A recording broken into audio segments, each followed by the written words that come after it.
So isang magandang tanghali sa inyo mga kabitek. Yung vlog natin ngayong araw is gagawa tayo ng USB bootable Windows 10 dito sa ating USB. So gagawin ko itong vlog natin mga kabitek para doon sa mga hindi pa marunong gumawa ng USB bootable. Para doon sa mga mag-install ng kanilang operating system doon sa kanilang laptop or desktop. Hindi na kayo mag-hire ng technician para makatipid kayo. So wala kayong ibang gagawin kundi manood lang kayo mula umpisa hanggang dulo, tapusin nyo lang yung ating video para matutunan nyo yung paggawa ng USB bootable Windows 10 or depende kung anong Windows yung i-burn nyo dito sa ating USB. Siyempre number 1 kailangan natin mga kabitek is USB at least 8GB RAM. So pwede rin yung 16GB. So depende sa inyo yun.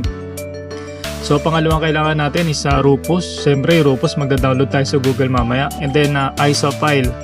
So yun yung tatlong kailangan natin. So sisimulan na natin mga kabitek, no? Magda-download muna tayo siyempre ng Rufus dito sa Google. I-open natin si Google. And then mag-open tayo ng Windows. Yan. Type natin Rufus. Rufus. Yan. Pupunta kayo dito, tapos itong standard with Windows 64, ito i-click nyo lang yan. Tapos makikita nyo sa may right side sa upper corner nandun si Rufus, and then i-run nyo lang. Pag nirun nyo na mga kabitek, is insert nyo na yung USB bootable natin dun sa ating system unit.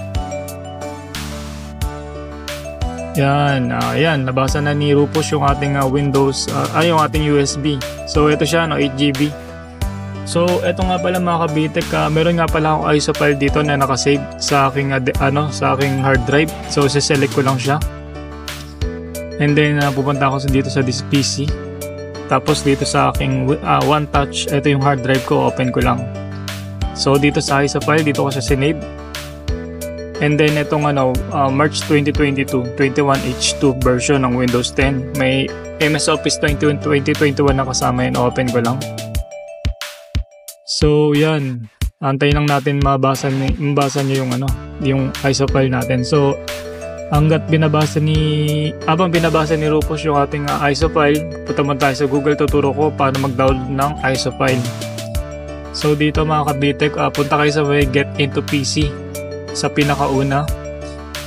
Type nyo lang dito mga kabitek, Windows 10, and then go. Ito yung una. Pero mamimili kayo kung saan dyan, depende sa inyo. Itong una, click nyo, depende sa inyo kung anong version ng ISO yung download nyo. Tapos Windows, download 64-bit times 64, yan, pwede nyo download. Pwede rin kayo pumunta sa Microsoft mismo para mag-download ng Windows. Ayan, download nyo lang yan. Tapos depende kung saan nyo isa-save.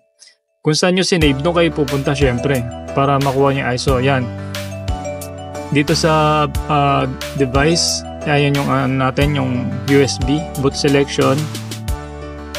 Yan, syempre yung ito yung OS name natin kanina do sa hard drive. Tapos sa image option, standard Windows installation sa partition scheme, GPT, syempre UEFI yung i-choose natin, kaya GPT tayo. Kung legacy naman, MBR, dalawa lang yan, mga kabitek, tandaan nyo. Yung legacy is mga old version ng BIOS yun. Yung UEFI naman, yung mga latest version ng BIOS. So, kung gagawa kayo, ma-advise ko sa UEFI na para latest version. Pero kung maka-encounter kayo ng mga old version na BIOS, is magbaburn kayo ng MBR para legacy. Kasi pag binurn nyo sa legacy, tapos ininstallan nyo UEFI, so hindi tatanggapin yun. So, kailangan legacy, MBR. UEFI, GPT. So yun yung tatandaan nyo mga kabitek. Dalawa lang yun.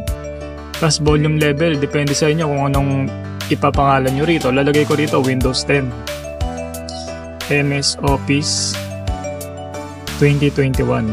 So depende kung anong ilalagay nyo pangalan dyan mga kabitek. Sa file system, NTFS, wala kayong babaguhin. Sa cluster size, 4GB. Status ready. So i-click na natin ito pag naka-figure na natin yung lahat ng information dito sa Rufus. Ito, i-click natin start. Tapos click natin okay. Yan, tatanungin ka ni ni Rufus kung kailangan ma-delete lahat ng data rito. So kailangan wala kayong mga important files. Kung meron man, i-backupan nyo na mga kabitek. kiklik nyo lang yung okay. And medyo matagal nga pala to, no? Kasi antayin natin siya mag 100% mga kabitek. So to, madali lang naman to. Kahit sino naman ay kaya to. So huwag kayong matakot, huwag kayong malito. Sundan nyo lang yung instruction. So makikita nyo mga kabitek, malapit na matapos yung ating ginawang Rufus bootable USB ISO.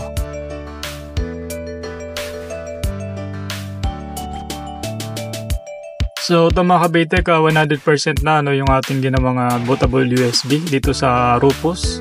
So pag na ganyang na si Rufus na ready, so i-close nyo lang. Close lang natin, then balikan natin dito sa my folder sa this PC. So yun, no, makikita nyo mga kabitek, Windows 10 Office 2021. So ito na yung ginawa nating USB bootable. So ibig sabihin success yung ginawa nating USB bootable Windows 10 at the same time may kasamang Office 2021. So napakadali lang mga kabitek, no? Gawin nyo lang yung ginawa kong step by step.